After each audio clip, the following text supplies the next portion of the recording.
semuanya. Assalamualaikum warahmatullahi wabarakatuh. Perkenalkan, nama saya Adrian Hafiz Fadilah.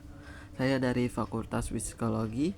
Di video ini saya akan mewawancarai narasumber saya, yaitu teman saya sendiri. Di video ini saya akan mengobrol tentang Gen Z yang dibilang generasi lemah. Kita simak baik-baik ya videonya. Bye bye. Saya izin dulu ya. Pertanyaan saya yang pertama, kenapa Gen Z itu terlalu malas dan kurang produktif? Menurut saya itu tidak sepenuhnya benar bahwa Gen Z yang disebutkan tadi pemalas dan kurang produktif ya. Nah, Gen Z itu kan beda dengan generasi yang sebelumnya karena Gen Z ini mengalami yang dinamakannya pandemi COVID-19.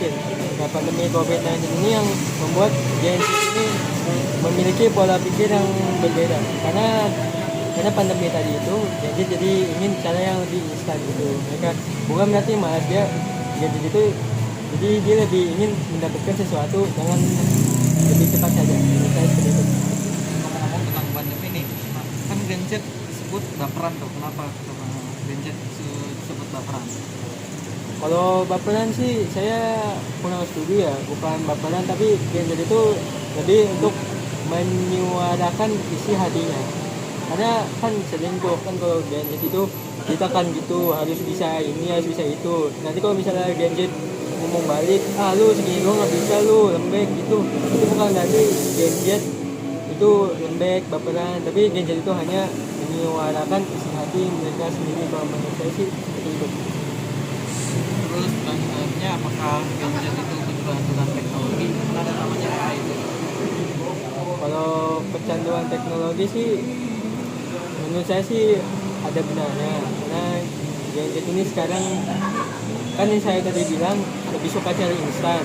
Nah, Gen Z ini menggunakan AI untuk mendapatkan informasi secara cepat gitu dan membuat Gen Z ya ketergantungan terhadap teknologi buat nyari buku, nyari rekomendasi. Kalau tugas juga pakai AI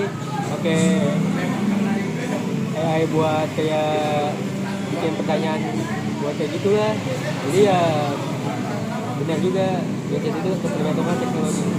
Negatifnya apa? Negatif ketergantungan. Ya.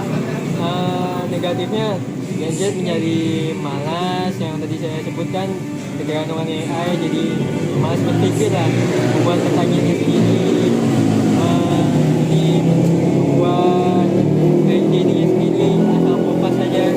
Itu sih negatifnya kalau menurut saya. Nah, selanjutnya untuk norma-norma nih, kan ada norma yang muda menghormati generasi tua dan tua harus menghargai generasi muda. Gimana norma? Apakah masih relevan? Kalau menurut saya sih norma itu udah nggak relevan sih di masa sekarang. Mana dari dulu nggak relevan sih kalau menurut saya. Karena generasi yang tua itu inginnya cuma dihormati sama generasi yang sekarang. Tapi generasi yang tua itu tidak mau peduli terhadap generasi yang sekarang gitu. Jadi kayak misalnya kan ada contoh nih, kalau ada tukang ojek yang naik motor nih, motornya dibawa ke atas trotoar. Nah, bilang tegur sama generasi Z, dibilangnya, kamu nggak mau hormati lebih tua, nggak sopan banget kamu. Kan itu dia nggak peduli kan pendapat Gen Z gitu tentang kenapa si generasi sebelumnya itu dia salah. Jadi cuma pengen dihormati saja, menurut saya sih. Apakah Gen Z juga open minded dan banyak kritis? Kalau menurut saya sih Gen Z itu benar open minded. Gen Z sering membuka isi hatinya lah, dia cerita dengan orang-orang dan sahabat pendapatnya. Ya, kayak seperti itu sih kalau menurut saya. Kalau negatifnya sih ya, kalau sering terbuka. Kalau sering terbuka itu mungkin saja Gen Z nanti dia asal curhat gitu kan ya. Jadi dipakai sama temennya buat bahan gosip gitu, dia selalu membuka dirinya gitu dia. Ya seperti itu sih. Nah, kan Gen Z tuh gengsi ya, Pak. Gen Z tuh Kenapa? kenapa Gen Z tuh gengsi?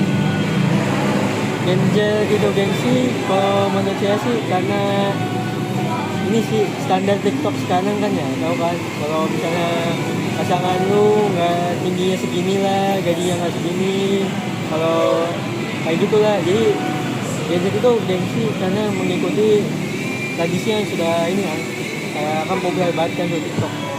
Kalau misalnya lu nggak punya iPhone juga, lu mending nggak dianggap keren gitu. Nah itu sih penyebab Gen Z itu jadi lebih gengsi ya menurut saya. Untuk terakhir nih, pesan Anda untuk Gen Z apa? Pesan saya untuk Gen Z, menurut saya sih Gen Z lebih sering menyuarakan isi hati mereka, jangan takut pada generasi sebelumnya. Juga pesan untuk generasi sebelumnya yaitu berikanlah ruang kepada Gen Z untuk berkembang. Terima kasih ya sudah mau videonya. Saja video wawancara dari narasumber saya. Kesimpulannya adalah narasumber membahas persepsi tentang Gen Z sebagai generasi lemah dan kurang produktif. Menurutnya, stigma ini muncul dari labeling generasi sebelumnya. Gen Z dikritik karena mengkritiki kinerja dan perilaku generasi sebelumnya, sehingga dianggap lemah. Narasumber juga menyebutkan penyalahgunaan norma yang mudah menghormati yang tua, yang berubah menjadi yang muda mendewakan yang tua. Yang tua menindas yang muda. Hal ini menyebabkan generasi tua melarang Gen Z membuat keputusan karena dianggap kurang berpengalaman. Pandemi COVID-19 dan perkembangan media sosial juga berperan dalam membentuk pola pikir dan perilaku Gen Z. Narasumber mengutip teori behaviorisme John Redus Watson yang menjelaskan bahwa pola pikir dan tingkah laku individu dipengaruhi kebiasaan dan identitas baru. Terima kasih yang sudah menonton video ini.